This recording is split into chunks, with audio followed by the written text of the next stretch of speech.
नमस्कार मित्रांनो, महाराष्ट्रात भाषेचा मुद्दा पुन्हा एकदा ऐरणीवर आलेला आहे। मनसे आणि शिवसेना उबाठा यांच्यामध्ये युती किंवा आघाडी होणार का नाही याबाबत चर्चा सुरू असताना आणि आज उबाठा पक्षप्रमुख उद्धव बाळासाहेब ठाकरे यांना त्यांच्या माजी नगरसेवकांनी असा निरोप दिल्यानंतर की मनसेशी युती झाली तर आमची काय हरकत नाही, याची बातमी होत असताना राज ठाकरे यांनी पत्रकार परिषद घेतली। त्याच्यात त्यांनी स्पष्ट केलं की त्याच्यात ते बाकी कोणत्याही मुद्द्यावर बोलणार नाहीयेत, फक्त शाळांमधील भाषा शिक्षणाच्या मुद्द्यावर बोलणार आहेत। आणि त्याच्यात त्यांनी अशी भूमिका घेतली की महाराष्ट्रातील प्राथमिक शाळांमध्ये हिंदी भाषेची सक्ती करण्यात येत आहे। यासाठी त्यांनी महाराष्ट्र सरकारला 2 पत्र लिहिली होती। तिसरं पत्र तयार आहे, ते आता ते वेगवेगळ्या शाळांच्या मुख्याध्यापकांना पाठवणार आहेत आणि मुख्यमंत्र्यांना किंवा सरकारलाही त्या पत्राची एक प्रत पाठवणार आहेत। आणि एका प्रकारे त्यांनी शाळेतल्या मुख्याध्यापकांना असं आव्हान, खरं तर आवाहन पण केलेलं आहे की तुम्ही हिंदी भाषेची सक्ती करू नका, नाहीतर आमचे मनसैनिक तुमच्याकडे येऊन तुमच्याशी चर्चा करतील म्हणजे काय ते समजून घ्या, प्रेमाने चर्चा करतील। आणि त्यामुळे मग या मुद्द्यावर चर्चा होणं स्वाभाविक आहे। खरं तर हा जो गोंधळ घालून ठेवलेला आहे तो केंद्र सरकारनी, म्हणजे राष्ट्रीय शिक्षणाचं धोरण ठरवणारी जी मंडळी आहेत, जी हुशार मंडळी आहेत, त्यांनी हा गोंधळ घातलेला आहे। गोंधळ अशासाठी कारण त्यांची जी भूमिका आहे आणि त्याच्यात वाद असण्याचं काही कारण नाही, हे सगळीकडे अनेक देशांमध्येही सिद्ध झालेलं आहे, स्पष्ट झालेलं आहे की लहान वयात एखादं मूल जेवढ्या जास्त भाषा शिकतं तेवढं त्याची बुद्धिमत्ता अधिक कुशाग्र होते, कारण त्याला वेगवेगळ्या भाषांमध्ये विचार करायचा, त्याचं व्याकरण चालवण्याचा, एखादी वाक्यरचना करायचा किंवा ते समजून घ्यायची त्याची शक्ती वाढते।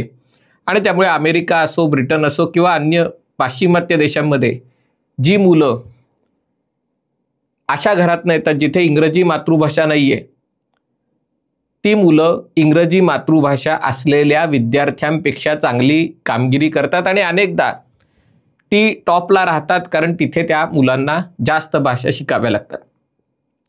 आणि त्यामुळे भारतातही भाषेचे धडे आणि बऱ्याच राज्यांमध्ये आणि महाराष्ट्रातही माध्यमिक शाळेत 3 भाषा शिकवल्या जातात।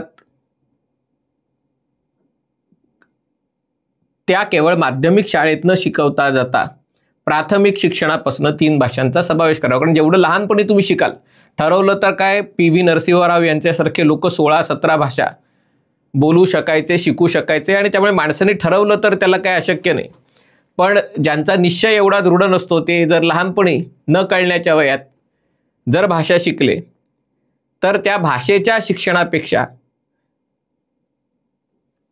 त्याची विचार करण्याची क्षमता अधिक सुधारते। आणि त्याच्यामुळे हे धोरण, पण हे करताना मेख अशी मारून ठेवली की ते कोणती भाषा शिकवायची, कशी शिकवायची, हे सगळे अधिकार किंवा हे सगळं स्वातंत्र्य त्यांनी राज्य सरकारला दिलं की तुम्ही तुमच्या राज्याच्या परिस्थितीनुसार, तिथल्या संस्कृतीनुसार कोणती भाषा शिकवायची, कशी शिकवायची हे तुम्ही ठरवा।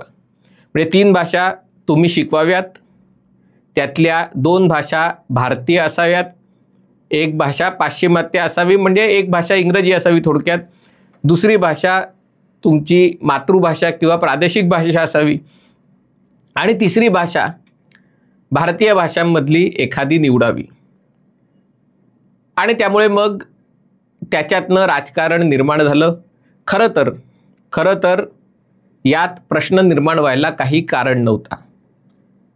याचं कारण म्हणजे कोणती भाषा शिकवायची हा त्या राज्याचा निर्णय आहे, आणि तो निर्णय घेताना तांत्रिकदृष्ट्या असं म्हटलं जातं की उत्तर प्रदेश जे सगळ्यात मोठं राज्य आहे त्यांच्या शाळांमध्ये मला असं वाटतं हे बहुधा माध्यमिक असावं, कारण याची जी बातमी दिली जाते ती बातमी मुख्यतः जेव्हा तमिळनाडूनी या त्रिभाषा सूत्राला विरोध केला होता आणि त्यांचं म्हणणं होतं की आम्ही 2च भाषा शिकवणार, एक तमिळ आणि इंग्रजी, आम्हाला हिंदी शिकवायचीच नाही आहे, म्हणजे 10वीपर्यंत ही इंग्रजी शिकवायची नाही आहे.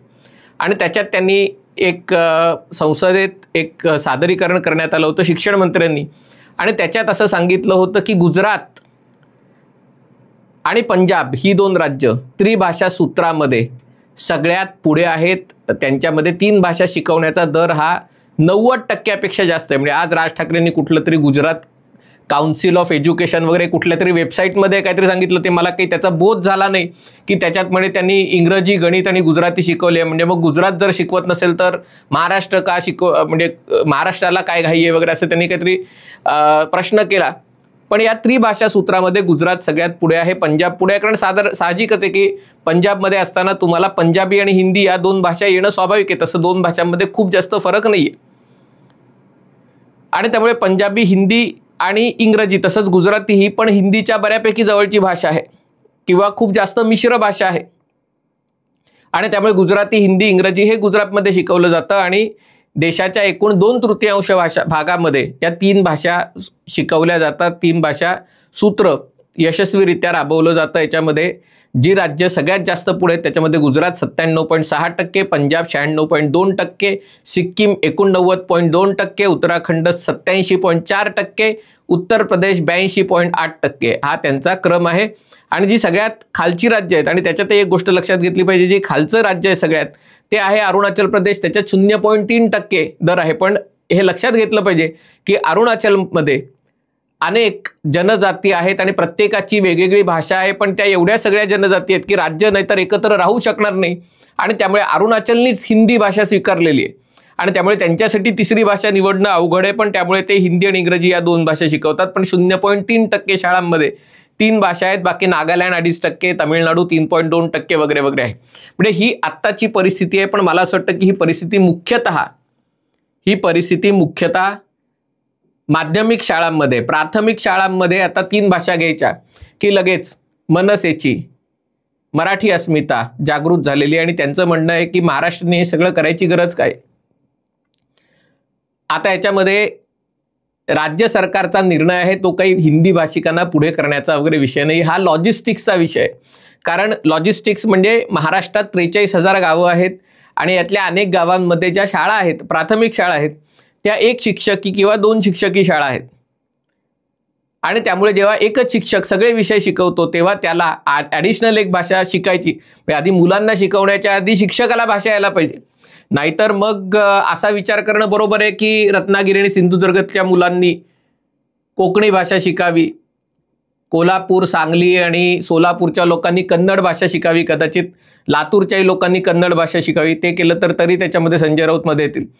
नांदेड वगैरे मराठवाड्यातल्या त्या जिल्ह्यांनी तेलुगू भाषा शिकावी आणि नागपूर, जळगाव वगैरे जे उत्तर महाराष्ट्र आणि विदर्भाचा भाग आहे तिथल्या लोकांनी हिंदी भाषा शिकावी आणि पालघर, धुळे, नंदुरबार वगैरे जे गुजरातला लागून आहेत त्यांनी गुजराती भाषा शिकावी. असं कागदावर हे छान दिसतं, पण प्रत्यक्षात मात्र जिल्हा परिषदेच्या शाळा, त्याच्या शिक्षकांच्या होणाऱ्या बदल्या, या सगळ्यामध्ये जर शिक्षकांनाच अधिक 3री भाषा शिकायची असेल तर ती हिंदी भाषा शिकणं ही त्यातल्या त्यात सगळ्यात सोपी गोष्ट आहे. यात मुलांपेक्षा शिक्षकांचा विचार केलेला असतो. आणि त्यामुळे जेव्हा मनसेसारखे पक्ष हिंदीला विरोध करतात तेव्हा त्यांचा विरोध फक्त हिंदीला नसतो, त्यांचा विरोध 3 भाषा शिकण्याला असतो. कारण जर त्यांना विचारलं ठीक आहे हिंदी नका करू कंपल्सरी, गुजराती करा. आता गुजराती केली तर मग तिकडे उबाठा सेनेवाले बोंब मारत येतील की अख्खा महाराष्ट्र अदानी अंबानीला विकलाय, सॉरी अंबानीना नाही अदानींना विकलाय, आणि आता महाराष्ट्राच्या शाळाही गुजरात्यांना देणार की काय वगैरे म्हणून हे बोंब मारतील. जर संस्कृत भाषा शिकवली तर अमोल कोल्हे, सुप्रियाताई सुळे, जितेंद्र आव्हाड वगैरे सगळे मंडळी येतील. बा महाराष्ट्रात पेशवाई आलेली आहे, देवेंद्र फडणवीस मुख्यमंत्री झाले आणि संस्कृतची सक्ती, आता सावित्रीच्या लेकी काय करतील. त्याच्यावर जोशी, खांडेकर, वागळे वगैरे, म्हणजे जोशीच मुख्यतः चर्चा ठेवतील की ही ब्राह्मण्यशाही महाराष्ट्रात लागू होते की काय. कन्नड ठेवली तरी पुन्हा हाच विषय, मग बेळगाव, महाराष्ट्र आणि बेळगाव सीमा प्रश्न, महाराष्ट्र आणि कर्नाटक सीमा प्रश्न. आणि म्हणून म्हणलं कुठलीही भाषा शिकवली तरी त्याच्यामुळे येणारं राजकारण हे त्याच्यामध्ये स्वाभाविक आहे. महाराष्ट्र सरकारने सुरुवातीला तिसरी भाषा म्हणून हिंदी निवडली, कारण ती सुटसुटीत सोपी आहे. कारण मराठी बोलणारा साधारणतः प्रत्येक जण हिंदी बोलतोच आणि मुंबईत तर 20% मराठी उरल्यामुळे, आणि जावेद अख्तर वगैरे सगळे जे अजूनही महाराष्ट्रात राहून मराठी शिकू शकत नाहीत, आमिर खान उदाहरणार्थ, ज्यांना अजूनही मराठी बोलता येत नाही, त्यांना जर मानाचं स्थान महाराष्ट्रात मिळतं आणि मराठी प्रेमींकडनंच मिळतं, तर मग हिंदी भाषेला विरोध असायचं कारण काय? तर याच्यामध्ये पुन्हा एकदा तो प्रादेशिकतेचा, की हिंदी भाषा शिकली तर हिंदी लोक रोजगार घेतील, ही भीती 10-15 वर्षापूर्वी असणं स्वाभाविक होतं. पण जर आपले रोजगार दुसरे घेत आहेत, तर मी काल जो व्हिडिओ सादर केला की पश्चिम बंगालचं सरकारचं मायग्रेशन वेलफेअर बोर्ड 22 लाख लोकांचं रजिस्ट्रेशन करून, आणि त्या 22 लाखांमध्ये शांतिप्रिय किती आहेत आणि हिंसाचारी किती आहेत याची जर गणना केली तर आपल्याला धक्का बसेल. पण या लोकांना इतर राज्यांमध्ये पाठवणं आणि त्यांच्या क्षेम कल्याणाची जबाबदारी, म्हणजे बंगालचं सरकारचं मंडळ बंगालच्या लोकांना आणि कदाचित बांगलादेशमधनंही खोटे कागदपत्र सादर करून आलेल्या लोकांना महाराष्ट्रात पाठवण्यासाठी, गुजरातमध्ये पाठवण्यासाठी, पण याच्या विरुद्ध एकाही राजकीय पक्षाला, मराठी प्रेमी राजकीय पक्षाला बोलावंसं वाटत नाही. 22 लाख लोकांची नोंदणी झालेली आहे. नोंदणी न झालेले किती लाख लोक महाराष्ट्रात काम करत असतील? म्हणजे जर महाराष्ट्रात येऊन हिंदीच्या सक्तीचा विषय असेल तर आज अशी परिस्थिती आहे की आणखीन 10 वर्षांनी तुम्ही घरकाम करायला माणूस शोधलं तर तो बंगाली किंवा उर्दू बोलणारा असेल, ही वस्तुस्थिती आहे. कालच आमच्याकडे दूध विक्री करणारे गृहस्थ सांगत होते की मला मुलं मिळत नाहीत. अगदी आमचा जो भाग आहे त्याच्या पलीकडे अर्ध्या किलोमीटरवर जायला ही मुलं मिळत नाहीत. जी मुलं दूध टाकायला मिळतात त्यांना ओला उबर प्रमाणे, त्यांनी हा शब्द वापरला, ओला उबर प्रमाणे पिकअप अँड ड्रॉपची सर्व्हिस द्यावी लागते दूध डिलिव्हरी करणाऱ्या लोकांना. आणि त्यामुळे एक जागा रिक्त झाली, तिथे फैजान नावाचा दूधवाला आला. 100% मराठी भागामध्ये. आधी वस्तुस्थिती आहे. पण हे राजकीय पक्षांच्या रडारवर अजून आलं नसावं, कारण त्यांचं अजून ते त्याच जुन्या मराठी हिंदी भाषेत आहे. दुसरा विषय आहे याच्यामध्ये, तोही महत्त्वाचा आहे, की 3 भाषा शिकणं हे मुलाच्या बुद्धिमत्तेच्या विकासासाठी चांगली गोष्ट आहे. पण मुलं शिकतात का? कारण दरवेळेला तो त्या प्रथम या संस्थेचा सर्वे, आणि तो खरा असावा असं मला वाटतं, त्याच्यात जो आकडा असतो की 70% मुलांना, दुसरीतल्या मुलांना पहिलीतली मराठी पुस्तकं वाचता येत नाहीत, 5वीतल्या मुलांना 4थीची पुस्तकं वाचता येत नाही. मराठी माध्यमात शिकणाऱ्या मुलांना आपल्याच इयत्तेच्या खालच्या इयत्तेतली मराठी पुस्तकं वाचता येत नाहीत.